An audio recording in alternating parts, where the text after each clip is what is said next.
Welcome to Upper Austria. I'm here on my press briefing. I say again, we need a West integration of Upper Austria. This is very clear what we need to do.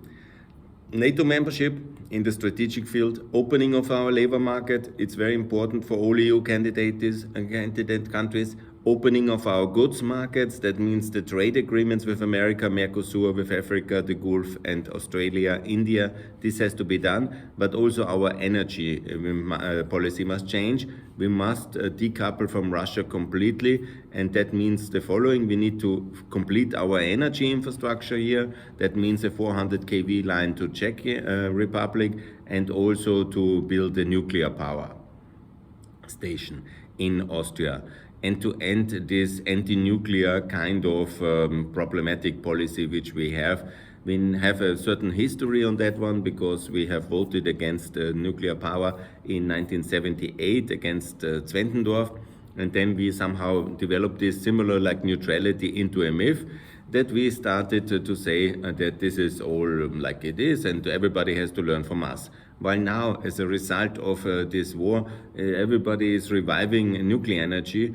Obviously, I say let's get rid of Soviet nuclear energy. The topic we had in the 90s was always that the eastern reactors from the Soviet Union after Chernobyl were not safe. Yeah? So that was really good, and we should have invested more. And what we see now, that we didn't help enough because we didn't provide enough EU funding to westernize the Soviet nuclear power stations in Czech Republic, in Slovakia, in Bulgaria. And now, under wartime circumstances, we have to do that. That was a big defeat. And why it happened? Because we somehow had this anti-nuclear populism in Germany and Austria, and then we said nuclear is bad per se, while the whole world is powered by nuclear energy and it's working. And so it's also very climate neutral. So of course it's a very dangerous thing, but you has, like many things are dangerous when you handle them badly. You have to handle them decently, but not to reject them completely. So that's why I say under European security and American technology, EU, America the same. So we need to work with decent companies under Western standards, and we work together on that one. And of course we need to first of all end the populism against Temelin nuclear power. The Czechs have to end all nuclear collaboration with Rosatom, like we all have to ban all these sectors, and we need to de-Sovietize and de-Russify all the Eastern European nuclear power stations as fast as we can with nuclear technology from the West, Westinghouse or Siemens or the French or whatever. And then we have to build systematically new power stations where they make sense. And they make sense where we have big industrial assets. And the problem in Upper Austria is, or the challenge is, we have a very big industrial assets. It's a steel company here, and we somehow need to make it climate neutral. How that should be without nuclear power is impossible. And then we basically have to deindustrialize, and then all the things will come from somewhere else. Yeah, we should keep some industrial cores, I argue, and of course we need to produce them on sound environmental basis. We need also to be able to keep employment in Europe. I'm very much in favor of that. Also, while we open the trade, obviously, to the world, but also some industrial assets, yes, let's keep them. They are here, they are useful, but we need the energy for them as well. And then we don't want coal.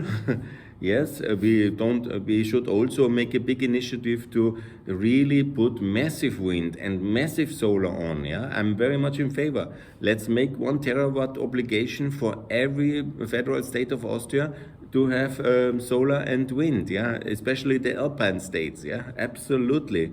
It can be plastered with solar and with wind.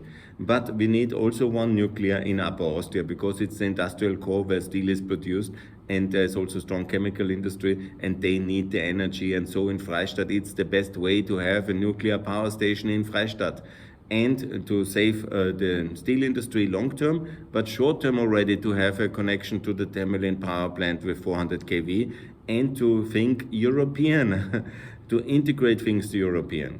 And not to think we are better than the rest. We know that we have neutrality, so we don't care for Ukraine, we don't care for anybody else, it's just far away. And we morally, yes, but physically. No, this is wrong policy. And the same is in the nuclear. We anyhow buy a lot of nuclear powers from the neighboring countries. We do that because there's a European grid and there's European balancing. Yeah? So you cannot put, this is only from green or from solar. It's impossible technically. And the reality is that we need this base load, peak load mixture, and nuclear is climate neutral.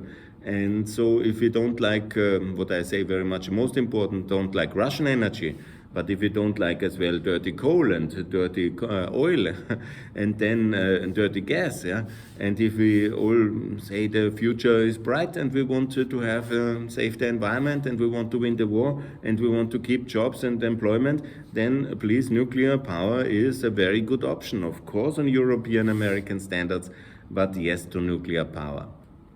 I was not touching that taboo up to now, but I will lead a campaign now for nuclear power in Austria, and that is what I'm going to do. And the position I'm advocating is in Freistadt at the Czech-Austrian border, close enough to the steel and on very solid ground.